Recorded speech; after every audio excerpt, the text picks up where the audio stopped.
All right, so this is Kozi Burn 100, I believe XL. It's old, it's very old, and it stopped working. And just quit one day, and I wasn't there to help troubleshoot it, so my uncles troubleshot it, and they believed that it was this little box right here. And so I ordered it, they replaced it, and nothing happened. They heard a pop, I guess. So I went up to the cabin and got it and brought it home. And so what I found out is that this box, whenever you see the little yellow wire there on the start button here, you press the start button and it sends power from one side of the button to the other button to this yellow switch there. And when that yellow switch, when this is pushed and held in, it sends power to that yellow and then to the white. So then I was testing to make sure that the white got power. Whenever the yellow is pushed in, it sends power to here, and this is the load. And then the white is energized, and then this white goes over to this white, and it is energized. And then this is the other side of the load, and it is also getting power there. So it seems like everything here is working as far as I could tell. So I came over here to the switches, and when you this feed control, whenever you turn it on and you spin this, the resistance changes. I have it set to ohms here. When you spin this, the ohms change, and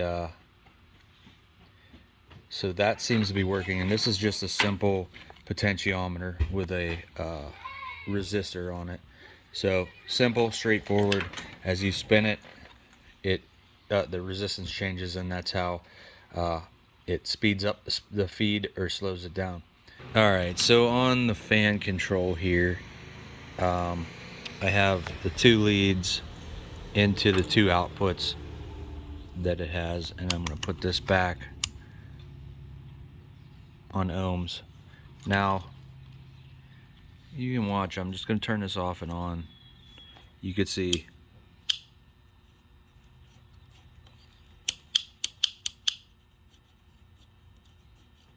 how it doesn't seem to be changing anything. Okay, so now I have it on the potentiometer, and you can see how it's changing as I spin this. It's changing the resistance. Okay, so now I have it hooked up to the black and the yellow coming off of this switch, and you can hear that switch is good. Okay, so here we are now. I ordered the parts. What I did, I couldn't make heads from tails from the troubleshooting I did, other than it didn't seem like anything was wrong. So I sent an email to Kozi Burn, and literally they replied within 10 minutes of an email, which I thought was like a Tuesday morning. They replied super fast, and they went through and troubleshot it with me. He asked me, to send him pictures of the box with 5 pins is the 15, or no, it is the Auger cycle timer, and the box with 4 pins is the 15-minute timer, which if it doesn't sense heat for 15 minutes, it shuts it down automatically, I guess. So he said, basically, it's either that if it's doing nothing like this is doing whenever you press the button, that it is either the start switch or the 15-minute timer. We tested the start switch. It is doing what it's supposed to. So we're going to go ahead and replace the 4-prong 15-minute timer, and we'll see if it starts up. I got this from EarthSense Stoves. It was $116 free shipping. I called Kozi. Kozi could have sold me this, but for $96, but shipping was $46 from Canada. So it was cheaper for me to get it from EarthSense, which buys it in turn from Kozi Burn. I don't know how it makes any sense, but all right, everything's back on. let's plug it in.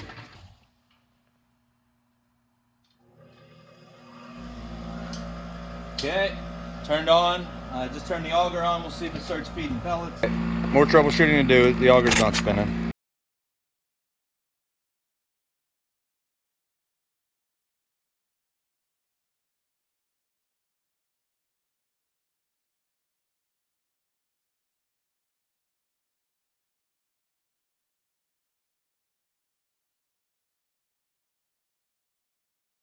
All right, so put a new 15-minute timer in this. Now it starts up, but it does not cycle the auger at all when it's going. So I contacted Kozi again. Once again, they got back to me pretty quick, and he said to jump the orange and red wire together and see if now the auger has constant power to it. And if it does, then it's one of the safety devices tripping out. So we are going to go ahead and plug this in, and we'll see if the auger spins. And hit start. Oh, and it tripped the breaker. Okay, so you saw I just connected that, the orange to the red, and it tripped the breaker. I put it back together. It fired right up right after that. So I gotta say, it's probably the motor is shorted out internally. This motor is probably bad. So I'm gonna email Marvin again and see what he thinks before I move on. But I feel like this is shorted, or the motor is bad, and that is why it's tripping the breaker. That is why the auger timer isn't working. That's why all of this is going on. So I will let you know. Okay, these wires to the motor, the white, obviously, well, white goes to whites and the black goes to the blue here. I'm going to take it off and probably direct wire it and see if it trips the breaker also.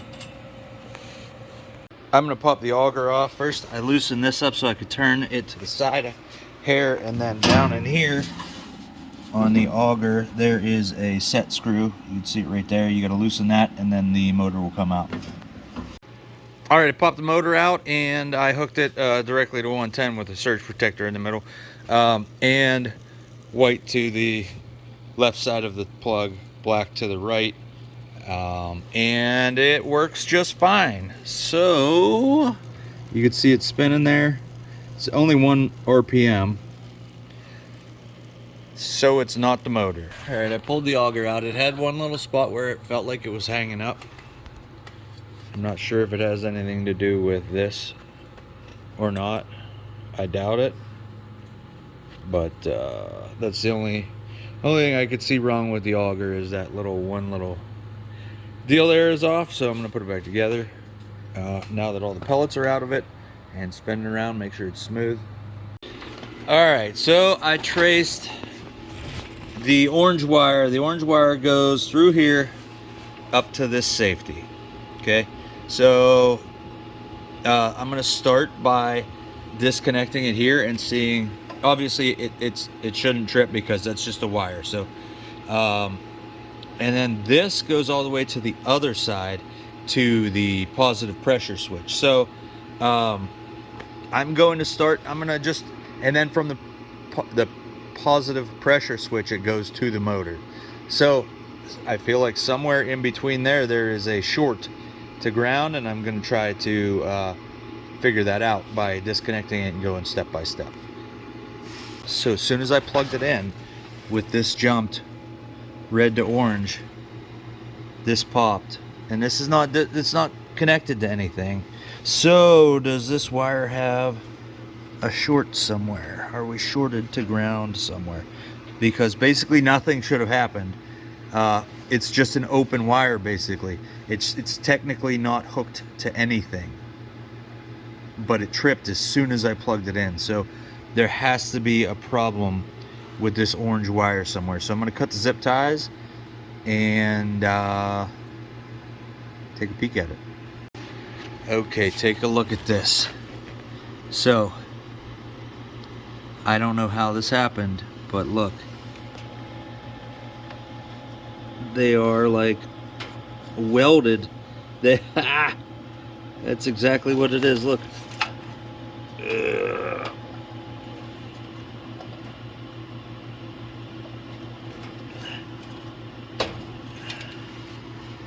So, how did that happen, I wonder? All right, we are hooked up, turned on. The orange wire is disconnected still, but it's not blowing the breaker now. So I'm gonna plug the orange wire back in. We'll see if anything pops this time, or if we have a auger again. And we have an auger now. So now I need to unplug it, hook it back up to the auger cycle timer, and see if it still spins. If it still spins, we're good to go. If it doesn't, I'm going to need an auger cycle timer, which was probably shorted out and ruined by this whole scenario. No idea how that happened, but it did. So here we are. Let me hook it back up and see where we're at. Okay, so now that we have that problem fixed, I'm sorry this is on, but now we have 120 volts here, and no volts to what goes to the auger timer, or the auger motor. So I'm guessing this is once again bad. Alright, so I bought a new 15-minute timer and a new auger cycle timer. Both are in here. I inspected the rest of the wiring. I didn't find anything wrong. I checked the rest of that run that I found from the orange all the way over to the other pressure sensor to the motor. None of it goes to ground anymore, so this should be up and running. This will be the moment where I find out whether I spent 240, well, actually, I bought 2 of each of these at this point, and I ruined one of each by that grounding out with a bare wire. So this will be the moment where I find out whether I wasted another $240 or not. So here we go. I'm gonna plug it in. Hopefully we won't hear a crack or a pop or whatever. No noise. So I'm gonna press the start button, see if it comes on. And it does. And we'll see if the auger starts. Alright, so apparently I didn't hit the video button, but I replaced the 15-minute timer and the auger cycle timer. And I just plugged it back in, and everything is now working. I started, you could see the auger fan is going. It fired back up, so we should be good to go. If you have any issues like this, make sure you inspect all the wiring. I have no idea how that happened, but that one bare wire cost me $480 because I had to buy the auger cycle timer, and I had to buy both of them twice because I thought it was an issue with those, and I bought one, it burned it up, bought the other one, it burnt that up, and then I found out that there was a bare wire, bought both again, put them in, fixed the wire, bought both again, and all is well now. I hope this video helps you. If it does, please subscribe to my channel because that helps me and I appreciate it. Thanks for watching.